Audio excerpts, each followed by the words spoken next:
Star news 21 नजर हमारी विश्वास आप। आज गोपाल बाग स्थित एक कॉलोनी में बीके पब्लिक लाइब्रेरी का अनावरण हुआ। मध्य प्रदेश से आई युवा महिला भक्ति शर्मा जो एक सरपंच हैं और उन्होंने अपने गांव में विकास कार्य का एक ऐसा कदम उठाया है और उन्होंने कई पुरस्कार भी जीते हैं। भक्ति शर्मा युवा सरपंच हैं, महिला सरपंच हैं और अमेरिका से जॉब छोड़ के भारत में जनता की सेवा कर रही हैं। वहीं इसी लाइब्रेरी का अनावरण करने आज भक्ति शर्मा मध्य प्रदेश से चल के कोसीकला आईं और उन्होंने इस लाइब्रेरी का अनावरण किया, जो कि प्रेमचुक कौशिक फालन वालों ने इस लाइब्रेरी को खोला है। और आइए हम आपको सुनाते हैं कि भक्ति शर्मा ने क्या कहा।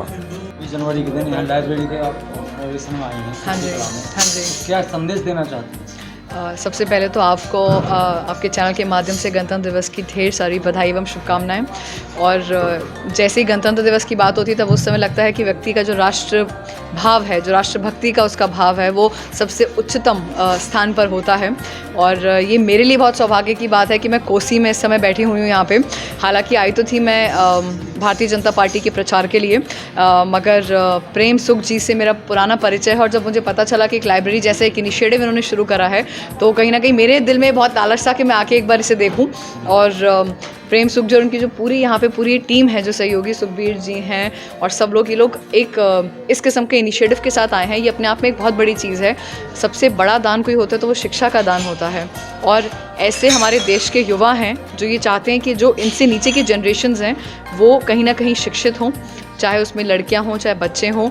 और हर उम्र के लिए इन्होंने किताबें रखी हुई हैं।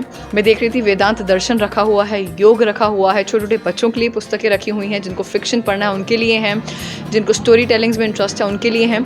तो ये अपने आप में एक आप समझिए कि गूढ़ ज्ञान जो है वो ये लोग देने का एक इनकी कोशिश है। और मैं साधुवाद देना चाहूँगी और ये लोग बधाई के पात्र हैं कि हम जब ऐसी छोटे छोटे सोसाइटीज़ में, गोविंद बाग में छोटी छोटी चीज़ों से जब हम शुरुआत करते हैं तो शिक्षा से आज शुरुआत हुई है। ये पहला स्टेप है सशक्तिकरण का, बच्चों के सशक्तिकरण का, महिलाओं के सशक्तिकरण का, उनकी सुरक्षा की बात है। तो इसके लिए ये सब बधाई के पात्र हैं। और पूरा ये जो इनका एक कॉलोनी है गोविंद बाग, ये अपने आप में मुझे लगता है कि अब गोपाल बाग अपने आप में एक ये स्थापित करेगा इस चीज़ को कि नहीं, हम लोग युवाओं को, बच्चों को साथ लेके चलना चाहते हैं। तो मैं इन सबको बहुत बधाई देना चाहूँगी। हाँ जी, और बाहर अवार्ड से भी आई थी। जी। और राजनीति के युवाओं के लिए करियर बनाने के लिए क्या संदेश देना चाहेंगे युवाओं को? मैं युवाओं से सबसे पहले 2 चीज़ें कहना चाहूँगी कि मुझसे भी कोई पूछता है कि हम चुनाव लड़ें तो मैं कहती हूँ पहले अपने आप को आप इंडिपेंडेंट करिए। एक अपने आप अपनी थिंकिंग को बहुत स्ट्रॉन्ग करिए ताकि आप सही और गलत में फैसला कर पाएँ।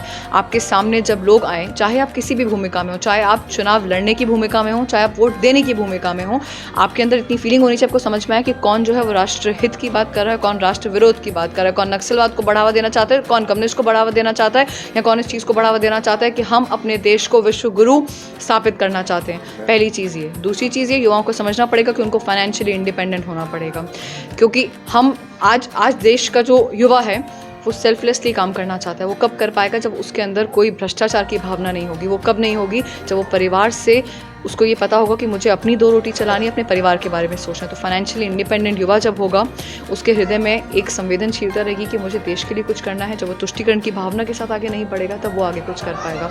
तो अपनी पढ़ाई लिखाई पे फोकस करें, फिर उसके बाद हम समाज के बारे में सोचें। आज भारतीय युवा मोर्चा के प्रोग्राम में आई, राजनीति के एक सवाल मैं करना चाहूँगा आपसे।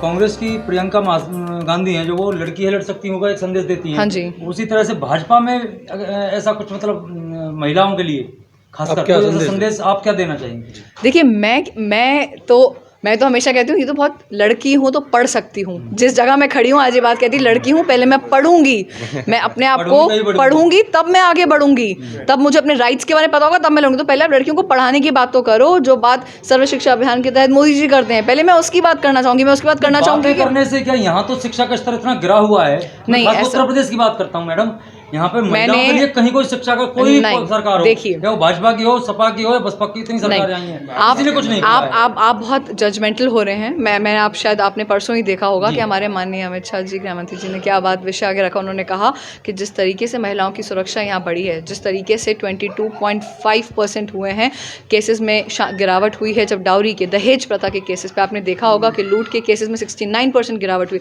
ये मैं नहीं कह रही हूँ, ये आंकड़े कह रहे हैं, मैंने तो आंकड़े करे नहीं हैं। आंकड़े तो जो टीम्स में है ना, तो आंकड़े ये बात कह रहे हैं। तो मुझे लगता है कि हमको आंकड़ों के विषय पे भी थोड़ा जाना चाहिए। और अगर वहाँ के व्यक्ति आगे से कह रहे हैं कि नहीं अखिलेश जी से मैं इस बात पे कंपैरिजन कर सकता हूँ, तो ये भी कोई गलत बात नहीं है। और मैं खुद देख रही हूँ, यूपी कोई मेरा पहली बार आना नहीं हुआ, मेरा ननिहाल भी उत्तर प्रदेश में ही है, तो मेरा खुद भी एक यूपी में पिछले मैंने बहुत सारी चीज़ों को देखा है, मैंने यहाँ का विकास होते हुए मैं देख रही हूँ।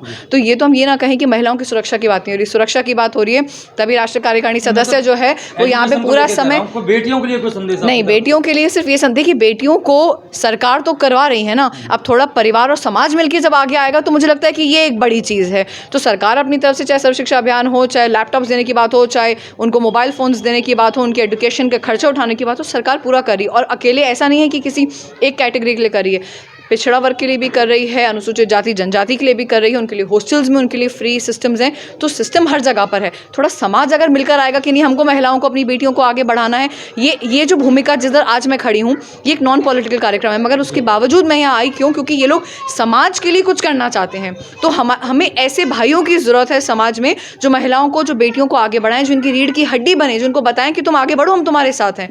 तो ऐसे भाई जब हमारे पास होंगे तो मुझे लगता है कि हमको इतना सोचने की आवश्यकता नहीं है। बहुत धन्यवाद, थैंक यू।